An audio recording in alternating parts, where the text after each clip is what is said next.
Consider a knapsack problem where we want to choose between n items, each with a specific weight shown as W and specific value, V, as shown in the following mathematical problem.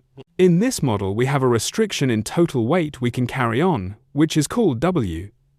The problem is formulated as a mixed integer programming with one constraint. This is a typical knapsack problem, where we choose an integer number of items. In this short movie, we want to solve it using dynamic programming. To solve this problem using dynamic programming, we need to define 7 dynamic programming characteristics. The first one is stage n. When a problem is split into n smaller problems, each small problem is solved in one stage. Here we have n items to choose from, so we have generally n stages. Therefore, the stage in this particular problem is defined as each item. Next, we need to define state E. In dynamic programming, the state is defined by determining how much resource to have at the beginning of each state. Here, the state can be defined as the amount of budget, W, we have at the beginning of each stage.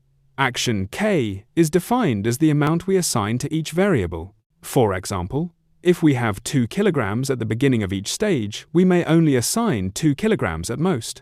Next, we define revenue with Rn, Ik, which means the amount of increase in the objective function in stage n, in stage I, and performing action K. Policy is defined a combination of different solutions, and transient function is defined as J, which is equal to what we have at the beginning of each stage, minus what we assign, or J equals I, Wn times .kn. Finally, a recursive function is defined as what we gain in this stage plus what is left over from the previous stage. We will show this using an example. Consider the following example when we have 3 products, A, B, and C. The first 2 items weigh 2 kilograms, and the last one weighs only 1 kilograms. We can only carry 5 kilograms. Items A and B worth 60 and 50, but item C only worth 20. We use a backward method to solve this problem. Backward means we are at the end of decision making. So, in this case, suppose we have made a decision on how many items of B and C should carry, and we want to make a decision on item A. Obviously, we assign any amount left in this stage just like the following table, n equals 1, first stage. In other words, if we are at the beginning of choosing item A with our leftover money, we definitely assign whatever we have in our hand at the beginning of this stage.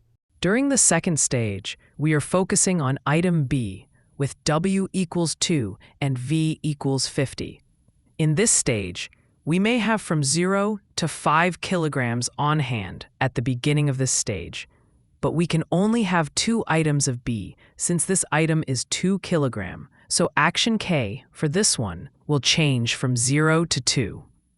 To learn more about the computation, simply look at the last row when we I equals 5. If we assign 0 for item B, we have 5 to assign to item A, and from the previous table, we have 0 plus 120.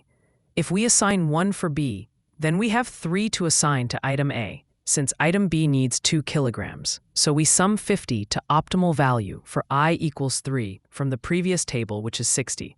So we have 50 plus 60, and finally, when we assign 2 to B, we gain 100, but there is 1 kilogram left for A, and for I equals 1. The optimal value is 0, so the total value is 100 plus 0. The optimal value for this row is to choose the highest value from these 3 values, or maximum of 0 plus 120, 50 plus 60, and 100 plus 0. During the last stage, we are at the beginning of assigning values to all items, and now we start with item C.